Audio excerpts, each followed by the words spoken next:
शोपिया में कश्मीरी पंडित पूरन कृष्ण भट्ट की हत्या करने वाले हाइब्रिड आतंकी इमरान बशीर को उसके साथी आतंकियों ने ही मार डाला है। और जानकारी तो ये मिल रही है कि इमरान के साथ सुरक्षा बल दूसरे आतंकी के खिलाफ ऑपरेशन करने पहुंचे थे और तभी वहां छुपे आतंकियों ने अचानक गोलीबारी शुरू कर दी, जिसमें इमरान मारा गया।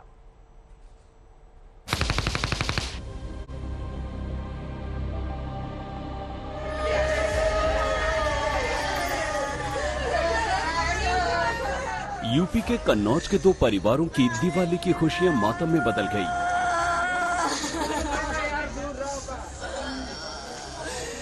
घर का कमाऊ शख्स जम्मू कश्मीर के शोपिया में आतंकियों के ग्रेनेड हमले का शिकार हो गया। पुलिस और सुरक्षा बल के जवानों ने तत्परता दिखाते हुए ग्रेनेड हमले में शामिल लश्कर के हाइब्रिड आतंकी इमरान बशीर को दबोचने में तो कामयाब रही, लेकिन गिरफ्तारी के चंद घंटे के भीतर बशीर खुद आतंकी की गोली का शिकार हो गया।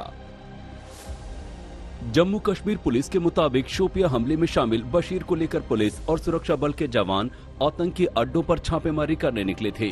इसी दौरान नौगांव शोपिया में आतंकियों के दूसरे ग्रुप के साथ एनकाउंटर शुरू हो गया। पुलिस के मुताबिक गोलीबारी में बशीर आतंकियों की गोली का शिकार हो गया। मुठभेड़ के बाद आतंकियों के अड्डे से बड़ी मात्रा में हथियार और विस्फोटक मिले हैं। जिस जगह एनकाउंटर हुआ वो इलाका उस जगह के बेहद करीब है जहां 15 अक्टूबर को आतंकियों ने कश्मीरी पंडित पूरन कृष्ण की हत्या कर दी थी।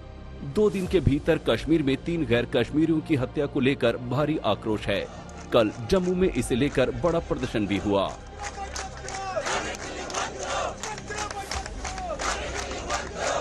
कश्मीर में टारगेट किलिंग की बढ़ती आतंकी वारदात को देखते हुए घाटी में काम करने वाले कश्मीरी पंडित खुद को सुरक्षित जगहों पर ट्रांसफर करने की मांग कर रहे हैं। कल रात को बेचारे मजदूर जिनकी आवाज कोई ना सुनता है ना वो बेचारे आवाज उठा पाते हैं, उन्हें भी नींद में ग्रेनेड से मार दिया गया। तो आप सोचिए हालात वहाँ पे कैसे हैं। सोए हुए मजदूर बेचारे मारे जा रहे हैं।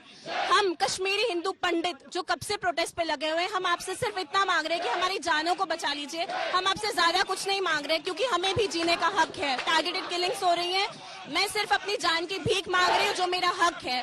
तो प्लीज हमारी जानें बख्श दीजिए, हमें बचा लीजिए, हमें रिलोकेट कर दीजिए।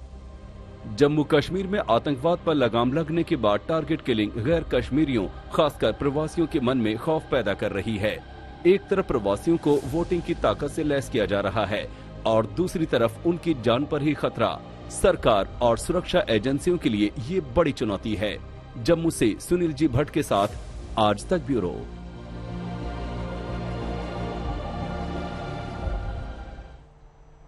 तो लोग कुछ और नहीं अपनी जिंदगी मांग रहे हैं। ये मांग रहे हैं कि जहां वो जा रहे हैं वहां वो सुरक्षित रहें, जहां रह रहे हैं वहां वो सुरक्षित रहें।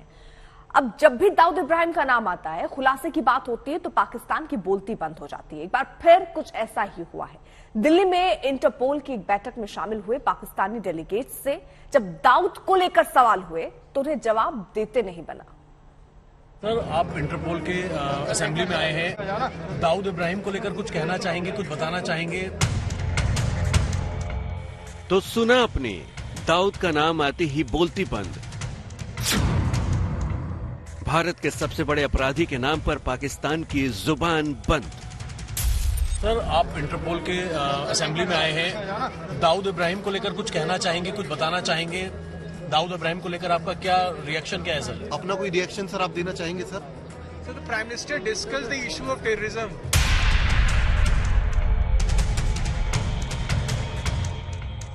मौका था इंटरपोल की बैठक का जो इस बार दिल्ली में हो रही है। इस बैठक में 195 देशों के प्रतिनिधि शामिल हैं। बैठक 21 अक्टूबर तक चलेगी। इस बैठक में पाकिस्तानी डेलीगेट्स भी दिल्ली आया हुआ है। सर, आप इंटरपोल के असेंबली में आए हैं, दाऊद इब्राहिम को लेकर कुछ कहना चाहेंगे, कुछ बताना चाहेंगे? आज तक संवाददाता ने जब दाऊद इब्राहिम के बारे में पाकिस्तानी प्रतिनिधि मंडल से पूछा तो उनकी हवाइयां उड़ने लगी। सर, आप इंटरपोल के असेंबली में आए हैं, दाऊद इब्राहिम को लेकर कुछ कहना चाहेंगे, कुछ बताना चाहेंगे? दाऊद इब्राहिम को लेकर आपका क्या रिएक्शन क्या है सर? अपना कोई रिएक्शन सर आप देना चाहेंगे sir? So the Prime Minister discussed the issue of terrorism. Pakistani प्रतिनिधि मंडल दाऊद इब्राहिम के सवाल पर चुप्पी साध गया।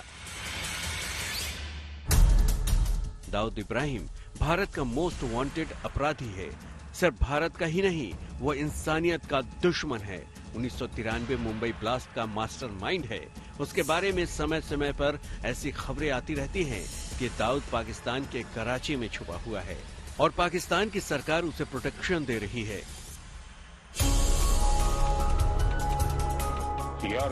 इंटरपोल की इस बैठक की शुरुआत पीएम मोदी के भाषण से हुई, जिसमें पीएम मोदी ने ट्रांसनेशनल टेररिज्म का जिक्र किया। When threats are global, the response cannot be just local. It is time, and it is high time, that the world comes together to defeat these threats. Friends, India has been combating transnational terrorism for several decades. Long before the world woke up to it, we knew the price of safety and security. Thousands of our people made the ultimate sacrifice in this fight. Pakistan आतंकियों का सबसे महफूज ठिकाना है।